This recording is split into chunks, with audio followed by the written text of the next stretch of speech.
interested in. I don't know if you have, but I've come across him many times when I was looking at Naaman and other things, and he's the servant of Elisha. His name is Gehazi, and really an interesting fella. And so that's what we're going to look at this evening. In the book of 2 Kings is so interesting to me. It involves the prophet Elisha. Elisha is called, we know, as the man of God. In fact, do you know he's called the man of God more than any other person in the Old Testament? That's the truth. He was not like Elijah. He was not like Elijah. Elisha was not a man of confrontation. His ministry was long, it was productive, it was a control ministry. And Gehazi, it was his personal servant. And we see his work many times in the book of 2 Kings, and that's what we're going to look at. I want us to look at what Gehazi did for Elisha. It's pretty interesting when you look at it. It demonstrates his faithfulness to him. And then we're going to see one mistake that he made. One mistake, and it really cost him. And we'll see that in a minute. We'll see the only blot that we're told about with Gehazi. In his ministry of the great prophet Elisha, sometimes great men's reputations can be harmed by the friends. That's what happens here, and we'll look at. It's been said, I heard a guy say this one time, I can take care of my enemies, it's my friends I can't handle. I've heard that guy say that, and I thought, well, I guess I could see that. First, I want us to look at Gehazi, and I want to look at it from the angle of his faithful work. What did he do for Elisha? And this is covered in 2 Kings chapter 4, beginning at verse 12 through 37. Because of time, some of these verses I'm just going to sum up. 2 Kings chapter 4, verse 12 through 15. Then he, Elisha, who we're talking about, said to Gehazi, his servant, called the Shunammite, and when he had called her, she stood before him, and he said to him, who is Gehazi, he said to Gehazi, say now to her, behold, you have been careful for us with all this care. What can I do for you? Would you be spoken to the king or to the captain of the army? And she answered and said, I live among my own people. So he said, what then is to be done for her? And Gehazi, he knew, he answered, because we talked to her, truly she has no son, and her husband is old. And he said, call her. That's what Elisha told him to do. And when he had called her, she stood in the doorway. So Gehazi was sent with a message to this woman. And then he told Elisha that she has no child and her husband's old. So Elisha is going to give her some good news, but it almost turns tragic. Verse 16 through 20. Then he said, at this season next year, you will embrace a son. And she said, no, my Lord. O man of God, do not lie to your maidservant. And the woman conceived and bore a son. And at that season the next year, as Elisha had said to her, when a child was grown, the day came when he went out to his father and also to the reapers. And he said to his father, my head, my head. And he said to his servant, carry him to his mother. And when he had taken him and brought him to his mother, he sat on her lap until noon. And he died. Now, he wasn't a grown man. He was a lad. He's called a lad in verse 31. So he's a young man. So what Elisha told her came true. She had a son, and he grew, and he became a lad in verse 31. His father is in the field. He's out there with the reapers. He's working. The boy comes to him and says, complaining. You can hear him say it, my head, my head. And he was taken to his mother, and she held him, and that boy stayed in her lap until he died. You'd think that it doesn't end that bad. I can see the look on everybody's face. It doesn't end that way. She took him and she laid him on a bed and then closed the door and went out. And then the woman rode a donkey to go see Elisha. He was at Mount Carmel, and he could see her coming, and here's where he puts Gehazi to work. Elisha sent Gehazi to meet her, and she tells Elisha what happened to her son, and they all started back home. And Elisha sent Gehazi on ahead to go on to the house, on ahead, and tells him what to do when he gets there. So when he gets there, he goes in, he takes Elisha's staff and lays it on her son's face, just as Elisha had told him to do. Now let's look at Luke 4, 2 Kings 4, beginning at verse 32. When Elisha came into the house, behold, the lad was dead and laid on his bed. So he entered and shut the door behind them both and prayed to the Lord, and went up and lay on the child, and put his mouth on his mouth, and his eyes on his eyes, and his hands on his hands. And he stretched himself on him, and the flesh of the child became warm. Then he returned and walked in the house once back and forth, and then went up and stretched himself on him, and the lad sneezed 7 times, and the lad opened his eyes. He called Gehazi and said to him, call the Shunammite. So he called her, and when she came in to him, he said, take up your son. Boy, don't you know how she felt? Then he went in and fell at his feet and bowed herself to the ground. And she took up her son and went out. Well, that's not the whole end of the story. There's a whole lot more. So Elisha calls on God and performs this miracle. He restored the life of this son back to him. But I want you to notice some actions here of Gehazi. Look what all he did. Elisha depended on Gehazi. He depended on him, and Gehazi always obeyed him. He did all the running around for Elisha. He's serving Elisha faithfully. If you'll look at 2 Kings chapter 4, look at the verses where he's active, doing something for Elisha. Verse 12, go call a Shunammite woman. Verse 14, he gave the message and informed Elisha. He came back and informed him. Verse 26, he ran to meet the woman coming to him. Verse 29, Elisha tells him to gird up the loins and take of your loins and take my staff. So in verse 31, he lay the staff on her son's face. He's doing all this. Then he goes back to Elisha and tells him her son's status. That's a lot of running, isn't it? That's a lot of trips. Next we see Naaman and the commander of the Syrian army. First of all, let me say this. I have no idea who the servant is that comes to the door. But it could be, and I'd like for it to be, Gehazi. But I don't know that it is, but he'll come into the picture. Naaman's got a problem. He's the commander of the Syrian army, and he has leprosy. And so he went on a, I don't know what you'd call it, he went on a mission as in commander of the Syrian army, and he captured this little Israelite girl, and she became Naaman's wife's servant. And she had I guess she liked him very much. And she liked Naaman, and she said to his wife, if you'll go see the prophet, you'll be cured. You'll be free of that leprosy. He'll cure you.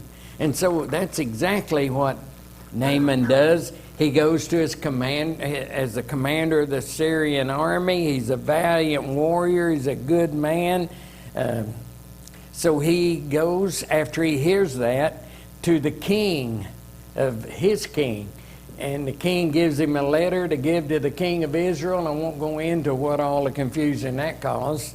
And then he took a lot of silver, and he took gold and clothes to pay Elisha. So in chapter 5, pick it up at chapter 5, beginning at verse 9. So Naaman came with horses and his chariots, and stood at the doorway of the house of Elisha. And Elisha sent a messenger to him, don't have any idea who that is, saying, go wash in the Jordan 7 times, or dip 7 times in the Jordan, and your flesh shall be restored to you, and you'll be clean. But Naaman was furious, and he went away. Behold, I thought he would surely come out to me and stand and call on the name of his Lord, his God, wave his hand over the place and cure me of leprosy. And then he complains about, in verse 12, are not my 2 rivers just as good or better than the Jordan? And then in verse 13, then his servants came near. He's got some people that cares about him, I'll say that. And spoke to him and said, my father, had the prophet told you to do some great thing, would you not have done it? How much more when he says, wash and be clean? I guess Naaman really thought about that, thought, maybe I better be a little more humble.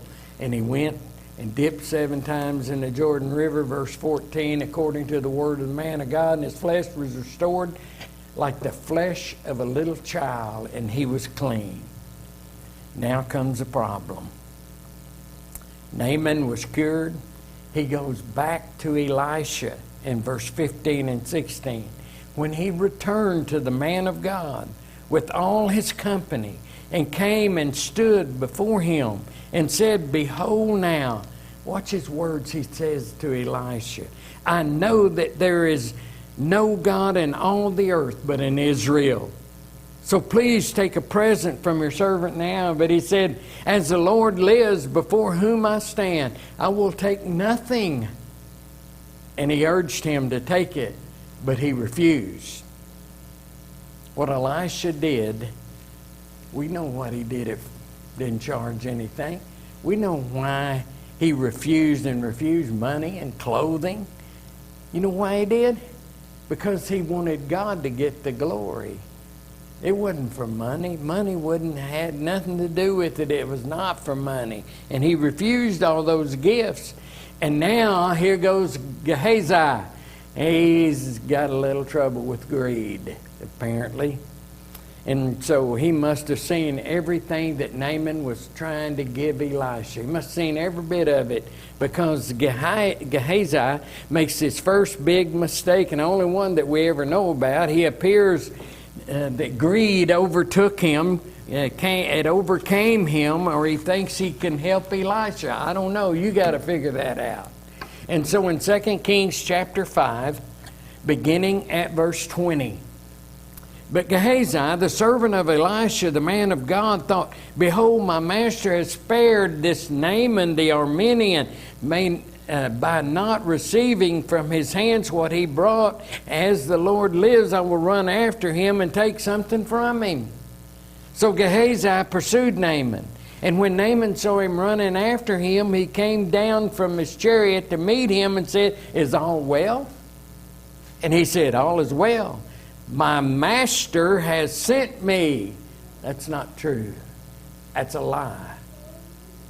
Saying, behold, just now 2 young men from the sons of the prophets have come to me from the hill country of Ephraim. Please give them a talent of silver and 2 changes of clothes. Well, Naaman would have gave him all of it. There's no doubt. Naaman said, be pleased to take 2 talents. Not just 1, take 2.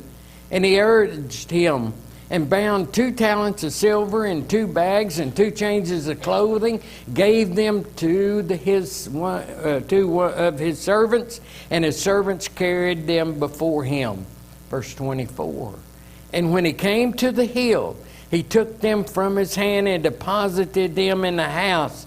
And he sent the men away, and they departed. He thinks he's pretty much in the clear, doesn't he?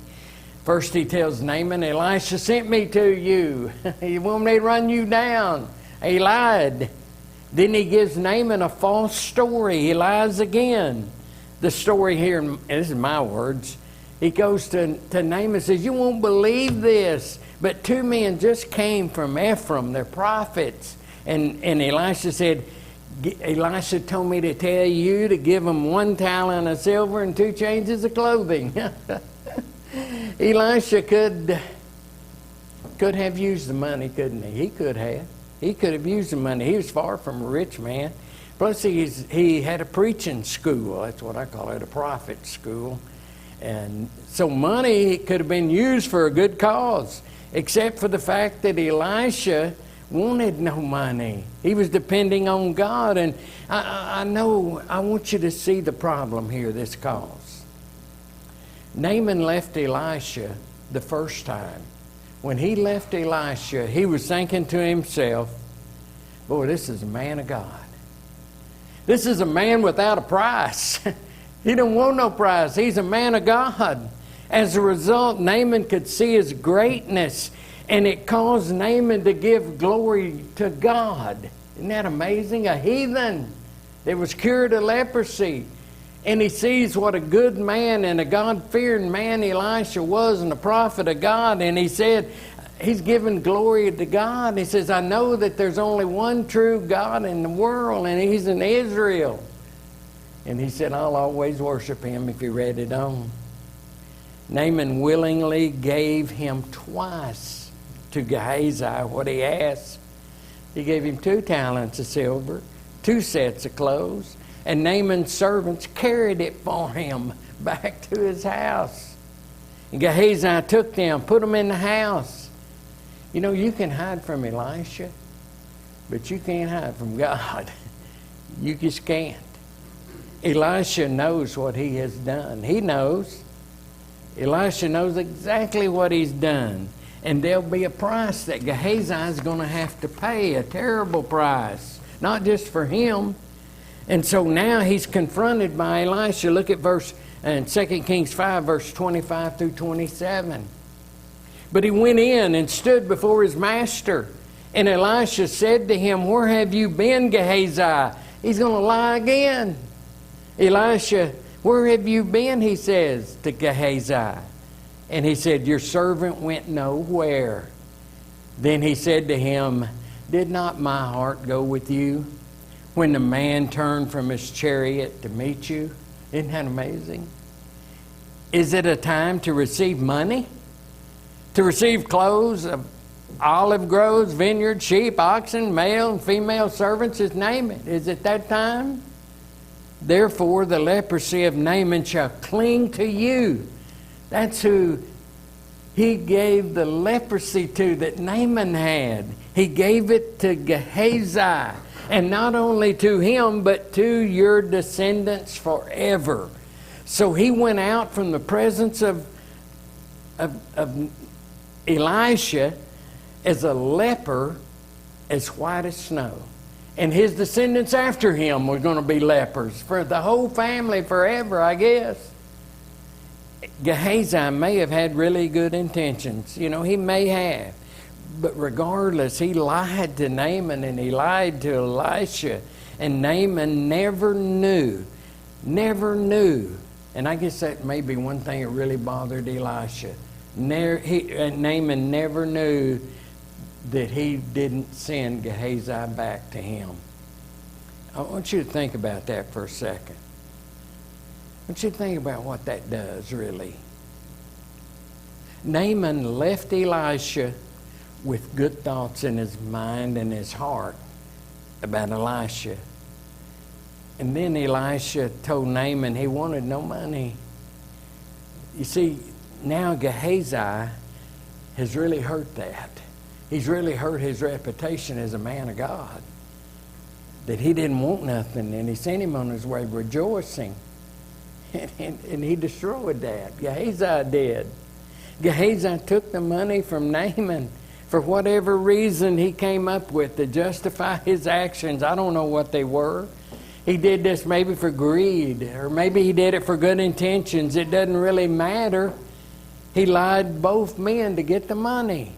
Like Achan, he reminds me of Achan. Achan ruined all Israel at Jericho. We know he wasn't supposed to take anything. He was supposed to destroy that city of Jericho. Don't take anything, no person. But Achan thought, I'd just get a little clothes here and a little money here, and I'll put it in my tent and cover it up. Nobody will ever be the wiser. Give me a good start in the land of Canaan. And he tried to keep it a secret. It cost, too, the lives of men in the city of Ai when they attacked Ai. It cost the lives of the Israelites.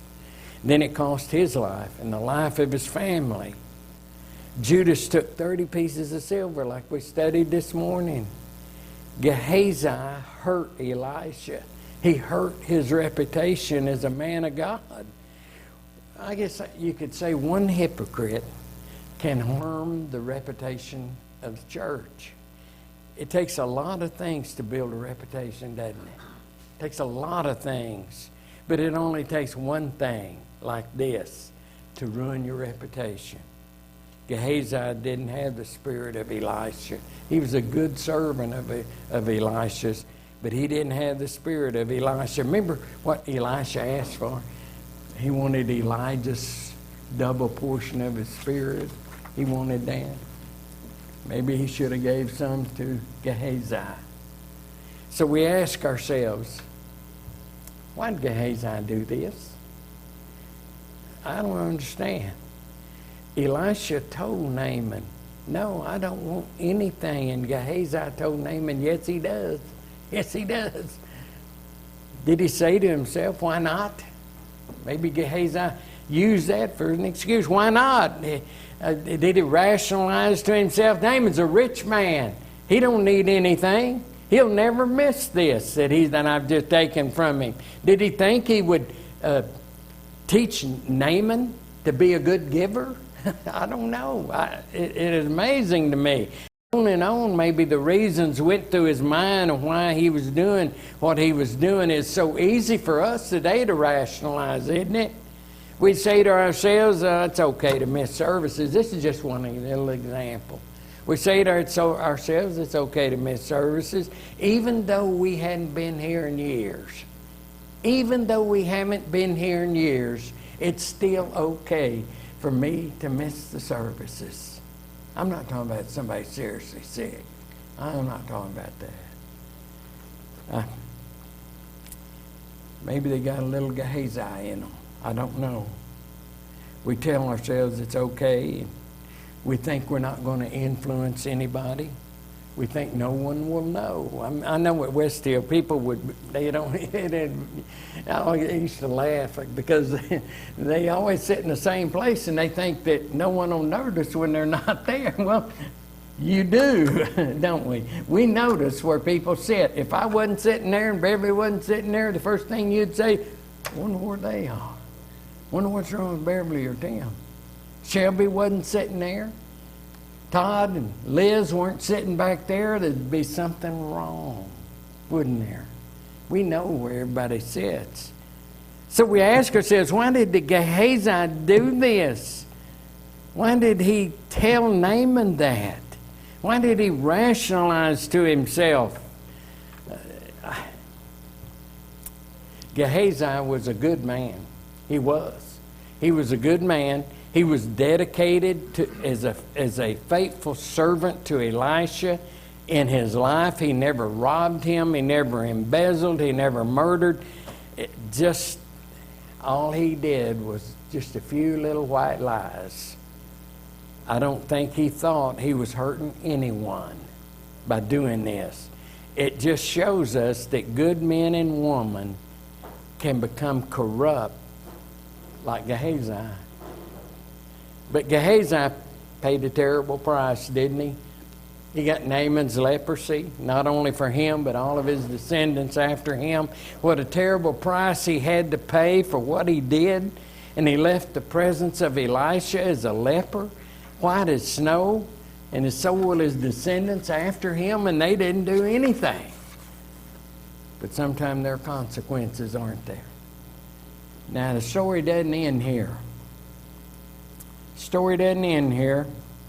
Gehazi doesn't leave Elisha.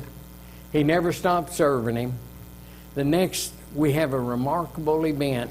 I have no idea if this is the servant Gehazi. I want to say that right off. I don't know if this is the servant Gehazi. I hope it is. But, so remember, I don't really know. That's the main thing. The king of Aram sent his army to get Elisha. They wanted to kill him. They wanted to capture him, kill him. And so in 2 Kings chapter 6, beginning at verse 14, he sent horses and chariots and a great army there, and they came by night and surrounded the city. And when the attendant of the man, or the servant of God, had risen early and gone out, behold, an army of horses and chariots were circling the city. And his servant, I don't know who it was, I wish it was Gehazi, said to him, "Alas, my master, what shall we do?" So he answered, "Do not fear those that are with them, because those that are with us are more than those who are with them." Then Elisha prayed. And he prayed and he said, "O Lord, I pray, open his eyes that he may see."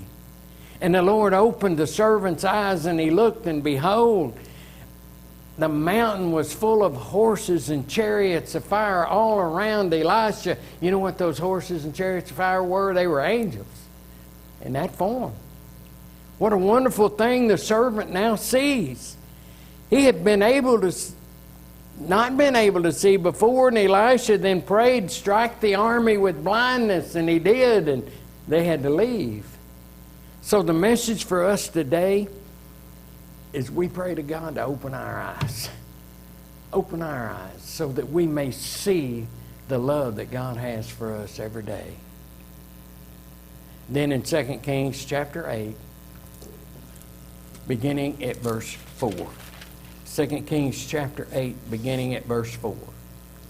Now the king was talking with Gehazi, the servant of the man of God, saying, "Please relate to me all the great things that Elisha has done." Boy, and Gehazi did. By the way, before we go on, the woman that had the son that died and he brought back to life, she left, and she was gone for 7 years, and she lost her home and her land. So that's where this background is here. And as he was relating to the king how he had restored the life of the one who was dead, and behold, the woman whose son he had restored to life appealed to the king and her house, for her house and for her field. And Gehazi said, "My lord, O king, this is the woman, this is the son whom Elisha restored to life." When the king asked the woman, she related it to him. So the king appointed for her a certain officer, saying, "Restore all that is hers, all the produce of the field, from that day that she left it until the land was back to her again." Isn't that amazing? I'll tell you. Gehazi boldly stood, didn't he? He told the king exactly what Gehazi has done. He helped the woman get her land restored and her home restored. The king granted what he said. Please give her land and home back. I'll tell you, Gehazi may have had leprosy. I'm sure he did. I know, no doubt. He's white with leprosy. But not his heart. His heart didn't turn white. His heart didn't go bad. So the final questions we have to ask ourselves as Christians: am I living my life as a Christian? Am I affecting the reputation of the church here by my life? Am I reflecting adversely on Jesus Christ and His church in a good or bad way? And this question should make us all just kind of stop and start thinking. As a Christian, are we living our life faithfully? Or have we tried too many times to justify and rationalize what we're doing? We have to be faithful in our life. God requires this of us if we want that inheritance so that heaven can be our home. If we can help in any way this evening, won't you come while we stand and sing?